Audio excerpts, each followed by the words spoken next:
세상이 아닌 하나님을 바라보길 원합니다. 오늘 나의 하루 속에서 하나님의 왕되심을 정직하게 고백하는 날 되길 원합니다. 다 함께 사도신경으로 우리의 신앙을 고백하겠습니다.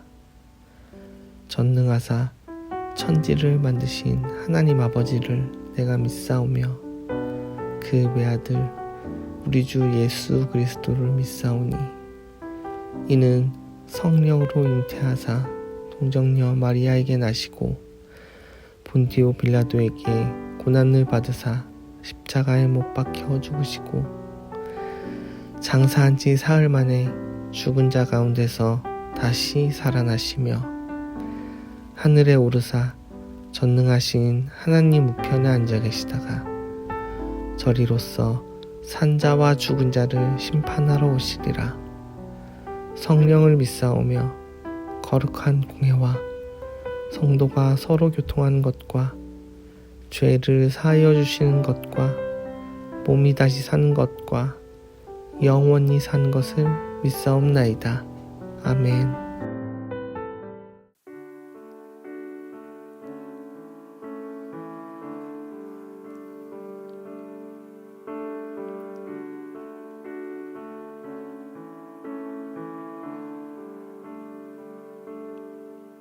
주님 내 길을 잘 아시고 내 걸음 아시네.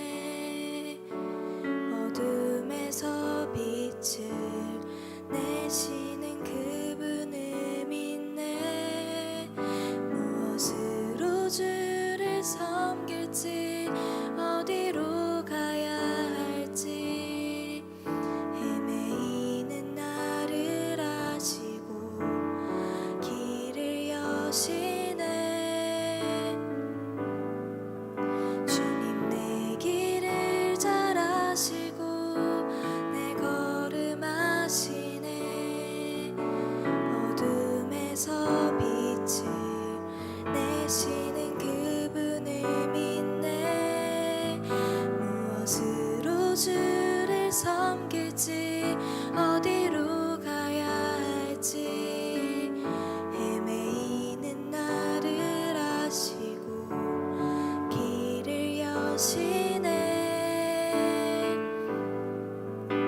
내 삶은 주의 것, 내 삶은 주의 것, 온전한 신뢰를 주께 드리네. 보이지 않아도 믿음으로 걷네. 주 영광 바라보며 주만 따르네. 내 삶은 주의 것, 내 삶은 주의 것, 온전한 신뢰를 주께 드리네. 보이지 않아도 믿음으로 걷네. 주 영광 바라보며 주만 따르네.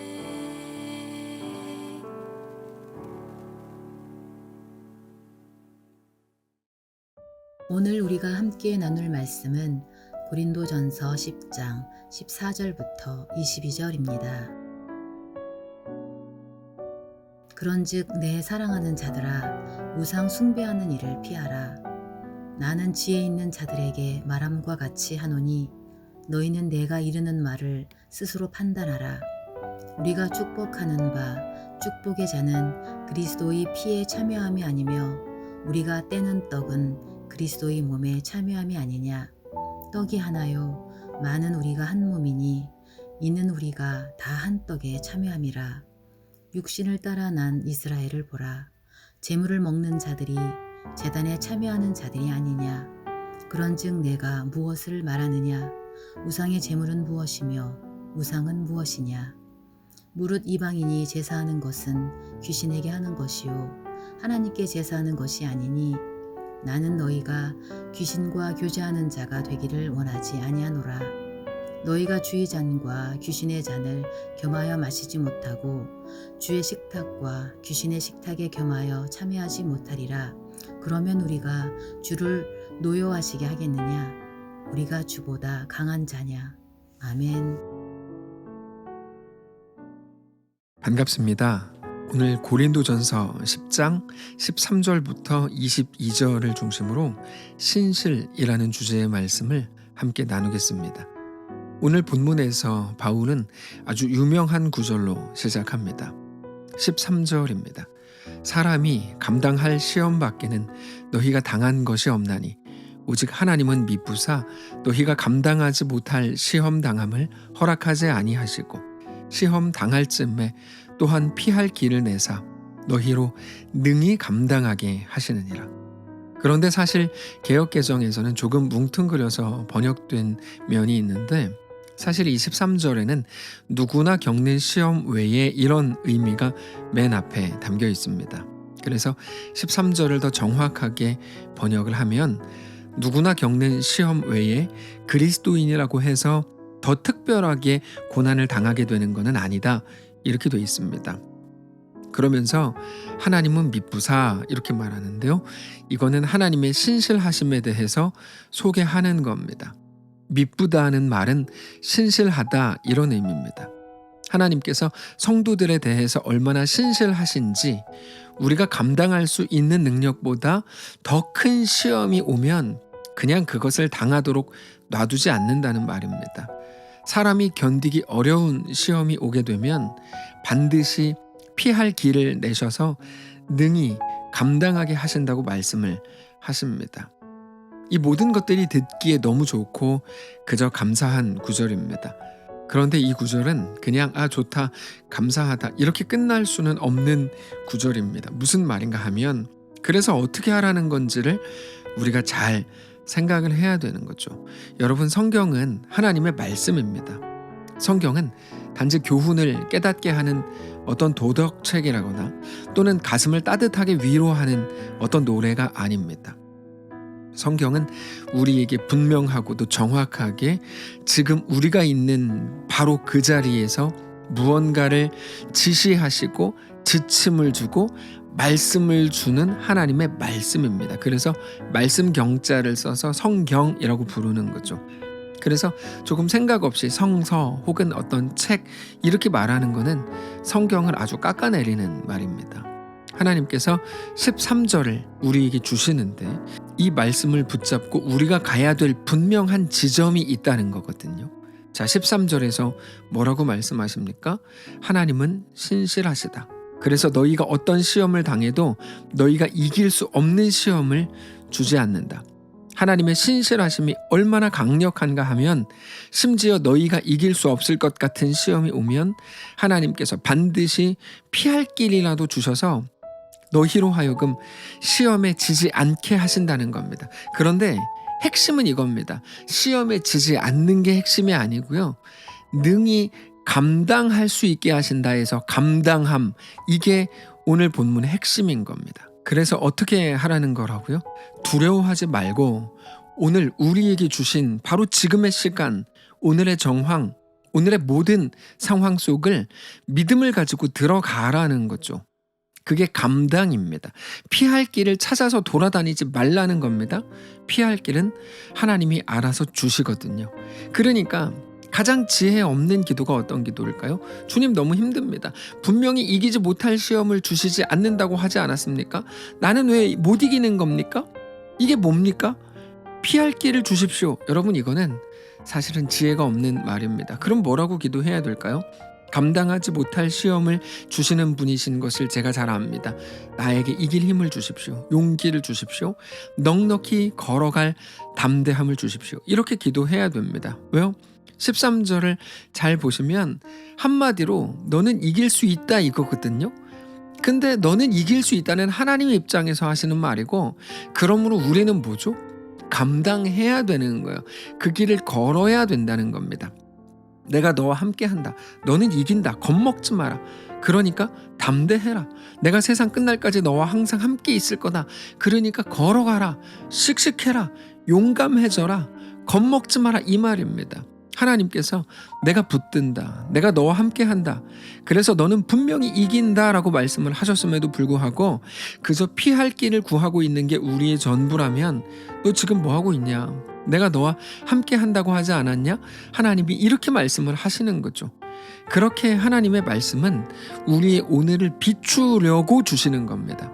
그 말씀으로 우리의 오늘의 그 캄캄한 그 현장을 비추라는 거죠.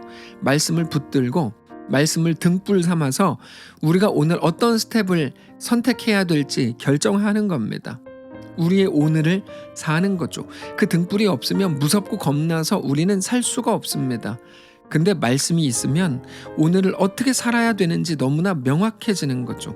당장 오늘 본문에서 13절의 말씀을 받아든 고린도 교회 성도들에 대해서 하나님께서 무엇을 요구하고 계시는 걸까요?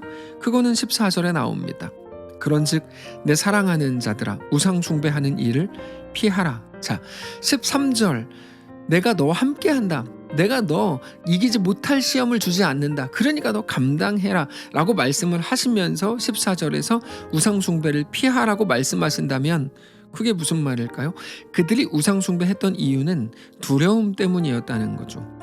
우상 숭배와 두려움이 무슨 상관이죠? 너무나 밀접한 관계가 있습니다. 여러분, 우상 숭배하는 이유는 두려움 때문입니다. 사람들이 연초가 되면 점을 봅니다. 그 이유가 무엇일까요? 단지 궁금하니까 재미로 본다고요? 아니요. 그들은 그렇게 말할지 모르지만 두려움 때문에 보는 거예요. 더 정확하게 자기는 두려움 없이 가고 싶은 거거든요.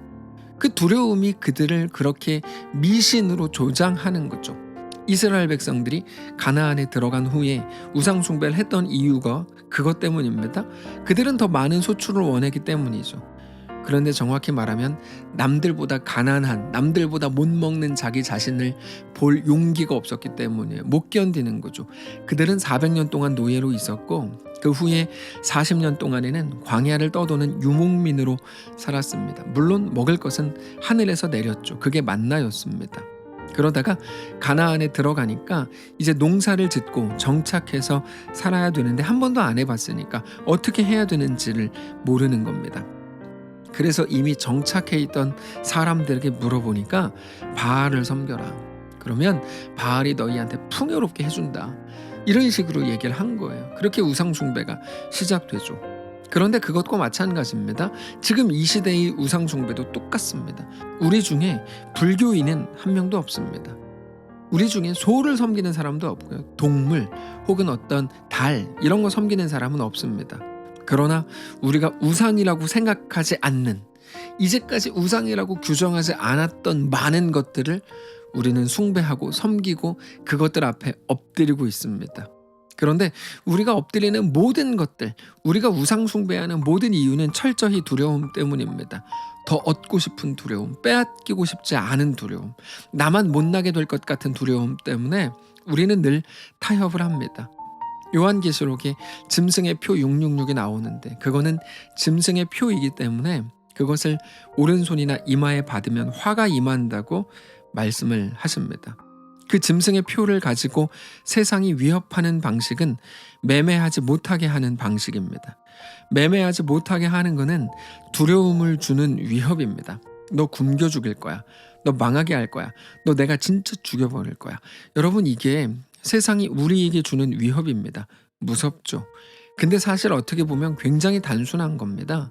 그거를 피해서 도망다니고 끝까지 죽지 않으려고 할 때, 우리가 피할 길을 스스로 만들어내려고 할 때, 그러면 복잡하고 피곤해집니다. 근데 어떻게 하면 쉬워지죠? 그때 하나님을 믿는 거죠. 하나님의 말씀을 붙드는 거예요. 캄캄했을 때는 두렵기만 하고 어떻게 해야 될지 막막했는데 하나님의 말씀의 빛으로 비추어 보니까 무엇이 보입니까?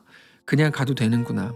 엄청난 칼인 줄 알았는데 야, 그냥 보니까 압정이구나. 이런 게 보이는 거죠. 그래서 하나님께서 그냥 가라고 하시는 거예요.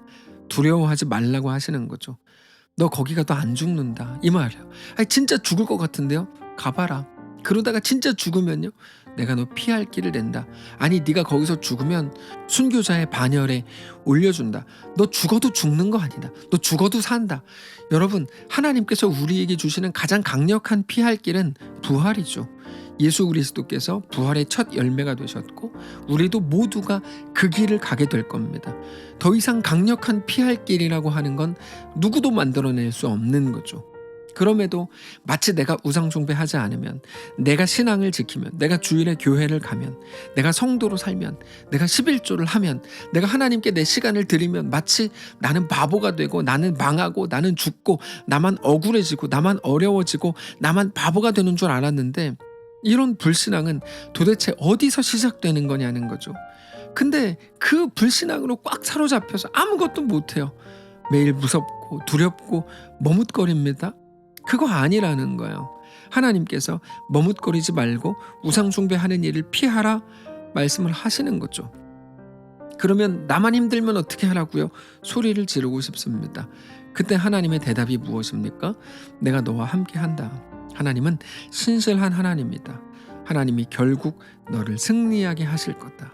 그래서 하나님께서 그 증거로 하나님이 너와 하나다 이렇게 말씀을 하세요. 16절입니다. 우리가 축복하는 바 축복의 잔은 그리스도의 피에 참여함이 아니며 우리가 떼는 떡은 그리스도의 몸에 참여함이 아니냐. 떡이 하나요 많은 우리가 한 몸이니 이는 우리가 다 한 떡에 참여함이라. 여러분, 우리는 예수의 몸을 먹고 예수의 피에 참여한 자들입니다. 예수의 죽으심으로 살아나게 된 자들입니다. 그 피로 우리를 사셨고 우리를 그렇게 하나님의 자녀, 주의 백성, 그리스도인이 되게 하셨습니다. 그러므로 사랑하는 성도 여러분, 우리의 모든 현실 속에서 우리가 혼자 우리 힘으로 살려 그러면 어떻게 삽니까?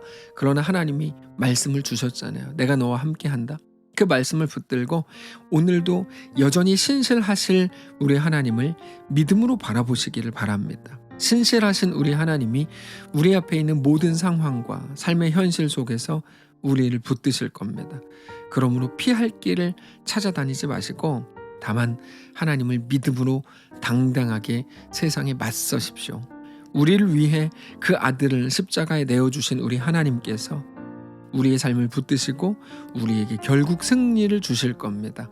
그 믿음으로 오늘 우리의 삶을 살게 되시기를 축복합니다. 기도하겠습니다. 살아계신 하나님 감사합니다. 우리의 생각과 마음을 주께로 향하게 하시고 주님 붙드시고 세상의 두려움, 그 속에 하나님 없음으로 인한 머뭇거려짐, 늘 계산하는 것, 내 자신을 드리지 못하고 시간 못 드리고 11조 못하고 헌금 못하고 혹은 여러 가지 계산하면서 재고, 그래서 결국 신실함이라는 것은 나와 완전히 거리가 멀어진, 겉으로는 그럴듯한 그리스도인인 것처럼 말하지만 실제로는 하나님 앞에 어떤 것도 드리지 못했던 우리를 불쌍히 여기시고 오히려 우리 삶에 대해 가장 신실하신 하나님을 신뢰함으로 어떤 상황 속에서도 믿음으로 주님과 함께 그 길을 걸어 들어가는 넉넉한 주의 성도들 다 되도록 인도해 주시옵소서. 2022년 한 해가 흘러가는 동안에 우리를 더욱 신실한 성도들로 세우시고 그렇게 담대한 주의 백성들로 다 설 수 있도록 축복하시옵소서. 감사드리며 살아계신 예수님의 이름으로 기도합니다. 아멘. 사랑하는 성도 여러분, 하나님께서 오늘 하루를 우리에게 허락하셨습니다. 믿음으로 주께 나아가시기를 바라고 그렇게 주님과 함께 넉넉하고 담대하게 어떤 상황 속에서도 이기면서 승리하면서 살게 되시기를 주님 이름으로 축복합니다.